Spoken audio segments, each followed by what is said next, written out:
Who are some of the best post-2023 draft free agent targets for the Baltimore Ravens? We identify those and much more coming up next here on Locked On Ravens. You are Locked On Ravens, your daily Baltimore Ravens podcast, part of the Locked On Podcast Network, your team every day.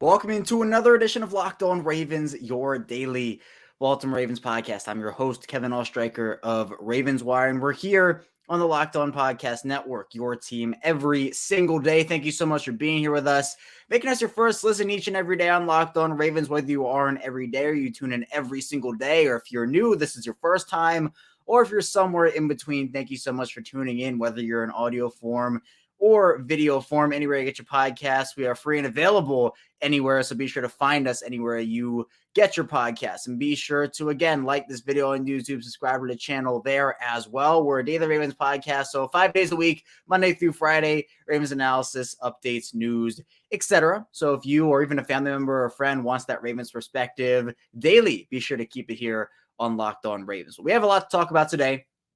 Kind of, again, in the slower part of the offseason, the Ravens will actually have their football camp, I believe they call it, again tomorrow, where Mike McDonald and a couple others will speak. They did it last week, and Todd Monken, I think, provided really solid insight. So I'm hoping to get something out of that and kind of seeing where and hearing where Mike McDonald is. But here today, I want to talk a bit about post-2023 draft free agent targets. I think the Ravens already signed one in Rock Ya-Sin, but there are still other avenues to improve this team. And after the Ravens did sign Lamar Jackson to that huge extension, they now have an avenue. They now have money to maybe make either one big move or a couple of smaller ones. And so today we'll be talking about the Ravens in their positions of need in, corner, potentially outside linebacker, defensive line. You can even look to the offensive line, but there's stuff to talk about in both the cornerback and the offensive line regard. In the second segment, we'll talk about Marcus Peters and the visit that he had, and we'll talk about what it would mean if Baltimore were to essentially lose him to this AFC rival. And then in the final segment, we'll talk about the Ravens' newest offensive lineman who they signed on Monday. So much to dive into on the show today. Let's first start off with some post-2023 draft free agent targets. And again, the Ravens, they signed Rock Ya-Sin. They got in that market early. They also, again, talk about the offensive lineman they signed in that third part of the show. But when you look at kind of what the Ravens need, you go cornerback still. I think definitely some edge rusher, defensive end, defensive tackle potentially. You could even look at safety if you wanted to. I mean, Walter Football, I use their site for, who's available, updatedness there. I mean, I can go through every position just briefly. I'll just briefly touch on positions that aren't a need. Like, for example, quarterback wise, the Ravens don't need to sign him. But if you have someone, if I read off a name or you hear someone that I say, or you even have another free agent target that you want, maybe the Ravens to go after, and it's kind of unconventional, you can comment below on YouTube. You can tweet at me about it. I mean, for example, Teddy Bridgewater. If you want Teddy Bridgewater on the Ravens, he's still a free agent at the age of 30. But other than that, all those guys have really been signed. Matt Ryan announced he's joining CBS, but not retiring. Then it's the guys like a Josh Johnson, Mason Rudolph, Joe Flacco reunion. Let's do that. Let's bring in Joe Flacco. I think it would be funny if the Ravens did that. But again, quarterback, really not a need for them. They have Lamar Jackson. They have Tyler Huntley.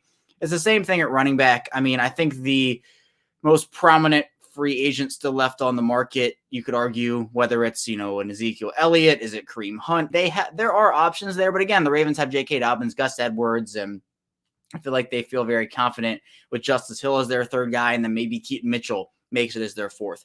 Wide receiver-wise, if the Ravens had not signed Odell, I'm sure we'd still be talking about it, but luckily the Ravens did do that. The only, guys worth mentioning here, players like DeMarcus Robinson, Jarvis Landry. The wide receiver is just not a need. It feels so good, doesn't it?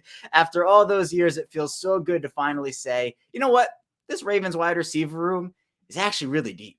It actually is. And so we don't have to talk about, well, should they sign Julio Jones? We exhausted that here on Locked On Ravens for years.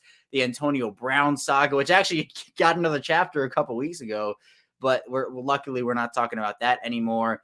tight end wise, again, I think they're set. Other, options if they wanted to sign somebody else, former Raven Max Williams, Mercedes Lewis, they're set though. They have Mark Andrews, Isaiah Likely, Charlie Kohler. No tight end need for this team. Offensive line, first of all, well, I guess offensive tackle first. We can start there. There's not really, maybe if you could argue, could the Ravens go and sign a Jermaine Illuminor for tackle depth? Taylor Lewan, I don't think that's an option. George Fant, I don't think. Do they bring back Jawan James? I think they're set at tackle. I mean, again, you could argue, you know what, they should definitely go out there and sign some veteran depth, but we'll see. Guards, again, Dalton Reisner is someone who would be a very high-level backup. Others like Justin Pugh, Roger Saffold, etc., Jason Peters, but again, I think Baltimore's set there. And then center, the Ravens, a spoiler for the final part of the show, Ravens did sign a center, so I don't think this is necessarily as much of a need, but Ben Jones is a guy, maybe. But again, Rodney Hudson, he was a popular choice a couple years ago, but not so anymore there. Moving over to defense, though, this is where you kind of start to get into, okay, the Ravens should probably start looking at some of these players. Defensive ends will start, and again, it kind of varies how depending on the defense, who fits in as a defensive end, who fits in as an outside linebacker. Yannick Ngakoue, obviously a familiar name based off of the Maryland connection, the Raven connection too, did not do well. I mean, the Ravens and Yannick Ngakoue partnership was not good. I think Don Martin did not use him right, and he just didn't perform. But he's someone who had 9.5 sacks last year in Indianapolis. He could be good. Robert Quinn, 33 years old, still talented. Jadeveon Clowney is an interesting one. I think, he's been linked to the Ravens on and off for a couple of years now. There was some interesting drama with him in Cleveland where I think he got sent home in the finale or something. But, he would be an okay option. I wouldn't mind Baltimore bringing him in. Obviously, hopefully, if there were no distractions, that'd be the hope. But Clowney's a very interesting one. Other ones like Melvin Ingram, Trey Flowers, Carlos Dunlap, but I don't know. Something about Jadeveon Clowney intrigues me. I don't know what it is. Again, is it the end of the world if the Ravens don't sign him? No, but he'd be a very interesting option in this defense. Defensive tackles, maybe the Ravens say, hey, you know what? We want to bring in a veteran defensive tackle after letting go of Calais Campbell. Matt Ioannidis, the former Panthers, also played for Washington. He's there. Shelby Harris, who I think he's not as good of a pass rusher as he once was, but he's still very good in the run game. Akeem Hicks was a beast. He was a beast with Chicago. Maybe they bring him in. And Ndamukong Suh is still there. Linval Joseph. So even, Ravens legend Chris Wormley's there. So I actually would not be mad if the Ravens brought in a veteran defensive tackle. I don't think they will. I think they're content with their 5 of Madubuike, Washington, Urban, Pierce, and Travis Jones. But we'll see what they do. Then outside linebackers, again, does vary, but Leonard Floyd is someone who intrigues me a ton. He is someone who, during the past 3 seasons, 10.5, 9.5, and 9 sacks, turns 31 in September. He'd be, I think, very solid. I also would be totally cool with Justin Houston coming back. He's a Locked On Ravens legend. I love Justin Houston, someone that I think can still be productive. He knows the defense. Other guys like Anthony Barr available. Kyle Van Noy is someone, too, who could be very interesting at that position. Inside linebacker, They don't need somebody here. They really don't. After, they might move on from Patrick Queen. I don't think they will. But a guy like Jalen Smith, I don't think makes this defense better. There aren't really other options. Jayon Brown is another one. Zach Cunningham. They're content. Baltimore's content there.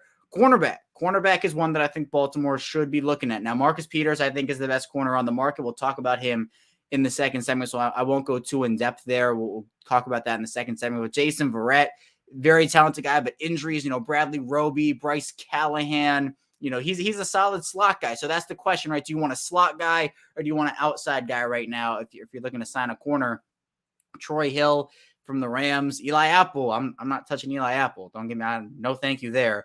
Ronald Darby. There are solid corners left. I mean, Levi Wallace is someone who I think played well for the Steelers and honestly was good in Buffalo too. Chris Harris, he's 34 years old, but he's been a solid slot corner, so that's very interesting. Safety-wise, we talked in depth about Adrian Amos on yesterday's show, so if you haven't checked out that, I highly recommend you do so. But other options that the Ravens could potentially sign there, John Johnson, who definitely was not great in Cleveland. Logan Ryan, who's versatile in terms of he can play safety and slot corner, 32 years old there. So there are the options, but I think Baltimore, there are solid post-draft free agents that they can still sign, whether it's re-signing their own guys like a Marcus Peters or a Justin Houston, going out there and signing a Jadeveon Clowney, a Leonard Floyd, a Logan Ryan, etc. They do have options in that regard. But coming up in our second segment, we'll be diving into Marcus Peters a little bit more, talking about the visit he had yesterday and what it could mean if the Ravens actually do lose him. So be sure to stay tuned to 10 and dive into on the show. But first, this episode is brought to you by FanDuel. Make a fast break to FanDuel during the NBA playoffs because right now new customers can get a no-sweat first bet up to $1,000. That's $1,000 back in bonus bets if your first bet doesn't win. In the conference finals, they start today. My Denver Nuggets going up against those Los Angeles Lakers. I'm excited. I'm nervous. If you're listening to this after the fact, you can tell I'm either very happy or very upset by what happened. But FanDuel's great. They have great promotions every day. They have a safe and secure app, and you can get paid instantly on those conference finals bets. And there's no better place to bet all the playoff action than America's #1 sports book in FanDuel. Visit FanDuel.com/lockedon and get a no sweat first bet up to $1,000. That's FanDuel.com/lockedon. FanDuel, official sports betting partner of the NBA. We're back. Our second segment of Locked On Ravens here on Taco Tuesday. Kevin Oestreicher still rocking with you here. And we talked about post-draft free agent targets for Baltimore. And one of those guys is one of their own, and Marcus Peters. But there was some news on the Marcus Peters front yesterday on Monday as Vic Taffer, he covers the NFL and also the Raiders for The Athletic. We've been talking about it so much, like, oh, they should bring back Marcus Peters. Are they going to? Why would they? Why wouldn't they? What are the pros and the cons? Well, this is like the first real movement on the Marcus Peters market at this point. And it's been honestly, it's been kind of weird where he hasn't really gotten a ton of attention, it feels like, this offseason for a player that, again, he and Marlon Humphrey before the injury, before Marcus Peters and his injury, one of the top cornerback tandems in the league. People argued Baltimore had 2 top 10 corners. And, I could see the case because Marcus Peters was that good for them. But obviously had the injury in 2021, came back in 2022 and just didn't look like himself, got burned a lot, didn't look to be the same player. And again, I've said it, I'll say it again. So everydayers, if you've listened to the show every day, you know this and you've heard me say it. But the 2 paths I can see from Marcus Peters is he just needed a year to recover from the injury and kind of get back on the field, test it out a little bit, and he's going to be fine for the next couple of seasons. Or the injury and the age is all just catching up, as, father time does with all players and everybody, to be honest. But it just, maybe the career of Marcus Peters is winding down. Now, I think Baltimore, again, can afford to take the risk with him because of the Rock Ya-Sin signing with having Marlon Humphrey there too. But then that question I talked about in the first part of the show where it's, do you need a slot corner? Because Rock Ya-Sin is an outside guy. You're not going to put him in the slot. I think he played 90% of his snaps on the outside last year. You look at a player like Marlon Humphrey, he definitely can play inside, but I think you prefer to have him on the outside. So Peters and the Raiders is interesting. Obviously, before they were Las Vegas, they were Oakland. Marcus Peters is from Oakland and, friends with Marshawn Lynch, who's from that area. Najee Harris also, he's friends with Najee Harris too. So that Ravens-Steelers rivalry with those two is really fun. But again, for Peters, it's a matter of, does he have a role in this defense? What would it mean if Baltimore actually lost him, right? If he actually goes and signs with the Raiders? Well, I think they'd lose a leader, first of all. I mean, Marcus Peters has proven to be that guy for them. Someone who, again, I think he was mislabeled with those, character concerns where, when a player doesn't fit in one place, and there are some incidents here and there on the field where he's just like, the attitude stuff. Kansas City wasn't a fit for him. He threw the flag into the stands, got ejected for that in Kansas City. It wasn't the right place for him. And you hear those, people say, oh, there were so many horror stories in Kansas City. Then he goes to Los Angeles and you're like, oh, everybody loves him in Los Angeles. Like his teammates loved him in Los Angeles. He was great over there. Now, I think the Rams system didn't really fit him. I think the Ravens system and what they ran under Don Martindale and now continue to run under Mike McDonald fits him better. But he comes over to Baltimore and becomes a fan favorite, a teammate favorite, an organizational favorite, and someone who has grown in his role in Baltimore. And obviously it takes so many different aspects of, what makes a good NFL player, both on and off the field, where Peters provided that on-field extreme production, especially, first game as a Raven, you go back to Seattle, pick 6 on an MVP. It was Lamar Jackson and Russell Wilson battling out for MVP. That game ended Russell Wilson's MVP chances and I think gave the runaway award to Lamar. But Peters now, even back in 2021 when he was injured, was coaching up on the sidelines, was telling guys, what he sees, where to be, where to position themselves. And again, I think took on that role again in 2022. And we all know the fire and the passion Marcus Peters plays with. It's no secret. One of the best trash talkers in the league, if not the best trash talker in the league. He'll get up in your grill. If, as someone who, my friend says this all the time, Marcus Peters is someone who you love if you have him on your team and you hate him if he's on someone else's team. Like there are those players sprinkled in across all sports. I think Marcus Peters is that. And for Ravens fans, people who cover this team, people who watch this team, Marcus Peters is someone who has become beloved in this city and who has really made an imprint. And I think the biggest moment, and I'm talking about him like he's gone, right? There's obviously still a chance, at least at the time of this recording, he stays. But if this is the end for Marcus Peters in Baltimore and he goes and signs with Vegas or someone else, what I'll remember most about his tenure is that video that came out during the Ravens, I think it was training camp in 2021, and pretty much him saying, him coming to Baltimore gave him his joy back for the game, and that impact that Baltimore has had for him, and how I think it's just been a perfect partnership. But again, all things come to an end. This could be the end of Marcus Peters in Baltimore, and if this is the case, if Marcus Peters does not come back, I don't think that all of a sudden means, oh, well, they can just, Marcus Peters is gone. That's that.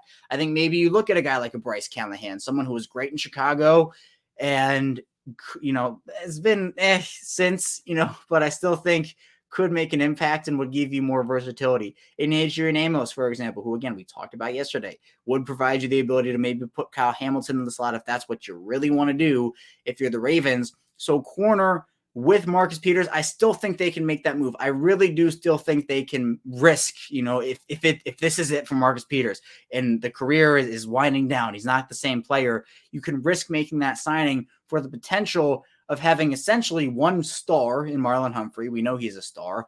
And then two really solid number 2/number 3 corners, and you get that 3 cornerback rotation. Now, Peters also, I don't think, is going to break the bank here. Again, it's been weirdly quiet with him this offseason in terms of what his market is and has been. So, I was projecting, maybe you can get him on like a $6 million per season deal for 2 years or $7 per season for 2 years.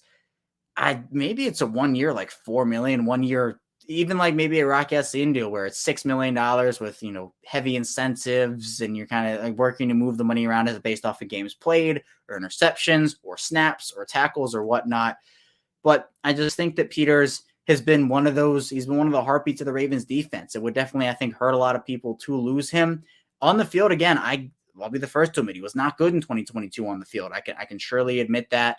But it's different between bringing him back on like $7 million per season and bringing him back on $3 or $4 million per season, which I think it might be. And even if it is a deal up to 6 or up to 7, I'm still definitely in favor of the Ravens signing Marcus Peters. But there was that movement. It's important to talk about because maybe this is the start of a new partnership, a new chapter in the football career of Marcus Peters. But I do think there will always be a place for Marcus Peters in Baltimore, based off what he did over those really good couple of years he had in Baltimore. And maybe he still has a year or two left in him. Maybe he doesn't. But at the end of the day, corner's still a huge need for the Ravens. I think Peters would fill that. But if it's not him, I think it has to be somebody else, or else it's going to be you're trusting some young guys. You're moving Brandon Stevens over to safety. So there are options, but I think Peters is a pretty good one. But we'll see if he will be an option for the Ravens or an option for the Raiders or an option somewhere else. So we'll see. But coming up in the final segment, we'll talk about the Ravens' newest member, their newest offensive lineman, and what it means for the team and that offensive line room in general. So be sure to stay tuned. Still a ton to dive into on the show. We're back here, our final segment of Locked On Ravens Tuesday style. Kevin Oestreicher still here with you. And thank you so much again for tuning in, whether it's in audio form or video form. If you're on your way to work or from work or just chilling, listening or watching to the show here, if you're cleaning or if you're just lounging around, I appreciate it. And you can find us 5 days a week, same show, both audio and video form. You're not missing out either way. So again, greatly appreciate it. Be sure to like, subscribe, follow along, all that. No money involved too. It's free to subscribe, both audio and video form. But let's talk about the Ravens in their newest member. The Ravens made a roster move yesterday, signing former Chicago Bears starting center Sam Mustipher. And this is a cool one because Sam Mustipher is returning home, essentially. He grew up near Owings Mills, near that Under Armour Performance Center, and he's going to be interior offensive line depth for them. Now, Mustipher started 16 games for the Bears last year and started 40 games for the Bears over the past 3 seasons. And he actually attended Our Lady of Good Counsel, that's in Olney, Maryland, and chose Notre Dame as his college, played there, and ended up going to Chicago's practice squad in 2019. And so you're kind of wondering, well, why would they sign an offensive lineman? Why would they sign essentially what will be their backup center? Now, getting a starting center, someone who has started 40 games in 3 seasons, is not nothing. Like, this is a good move for them. Now, look, Bears fans will tell you he was not good. And you know, it depends. You can look at I haven't done too much work yet on the tape. I'm going to dive into that a little bit more over the course of these next couple of days here. But I think there's one play going viral right now where it doesn't look like, you know, it's like the ball gets snapped and he's running to nowhere. He's in no man's land and Justin Fields gets crunched. But someone who has starting experience is not a bad signing. Although I think Tristan Colon, like, they lost him. He went to the Jets. I would have loved to get a guy like Tristan Colon back in a Ravens jersey. I think he would be a better option at this point right now. I was very high on Tristan Colon. I think he'd be a better option than Sam Mustipher, but the starting experience does matter. I'm not expecting too much, though. Again, I don't think he was necessarily incredible with Chicago. It's a reason why, you know, he's now signing with Baltimore here after starting those 40 games in 3 seasons for a Chicago team that got the number 1 overall pick. So I don't know. This is a signing to me. It doesn't move a needle one way or the other. I would not be thrilled if, you know, Tyler Linderbaum got injured and you had to throw Sam Mustipher in to the fire there. I don't think it'd go particularly well, but they needed something. Jeff Schrebeck at The Athletic, you know, ended up reporting that the Ravens have been looking for offensive line depth after losing Tristan Colon. It makes a lot of sense. And kind of looking at their offensive line room now, you have the starting 5. It's going to be Ronnie Stanley at left tackle. Still a hole at left guard is going to be Ben Cleveland. Are they going to kick Daniel Faalele inside? Is it going to be Patrick McCary? You know, there are options.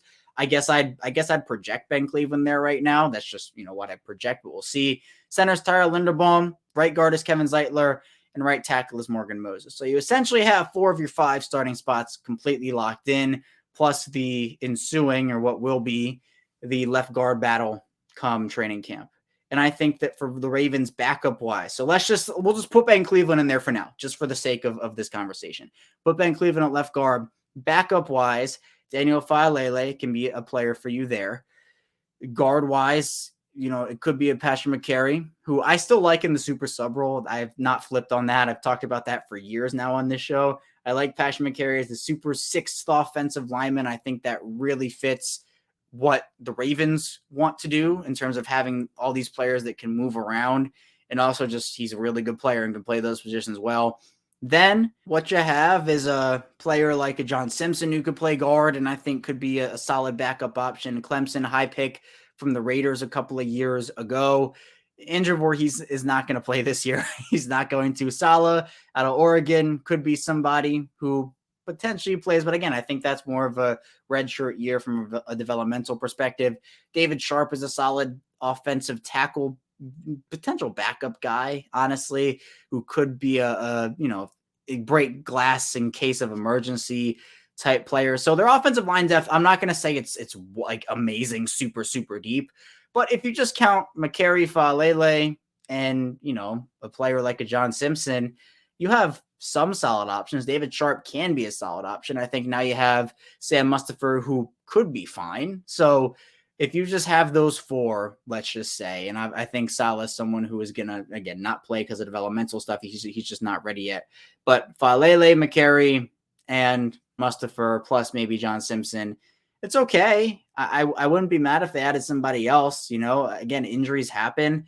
And the way that the offensive linemen, you know, they just get battered and bruised, and that position is tough. So I'm a tad concerned about the offensive line depth. I'm not going to say I'm not worried about it.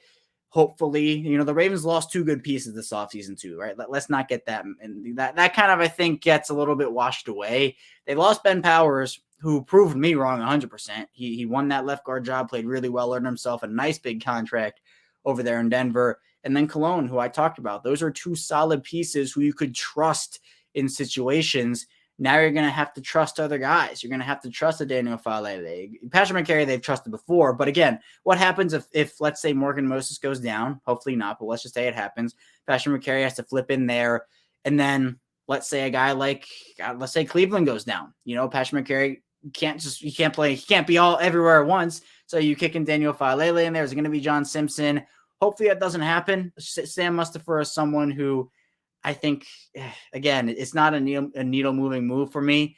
I hope he does really well in the role he is asked to play for the Ravens. I hope Tyler Linderbaum can play all 17 games, though.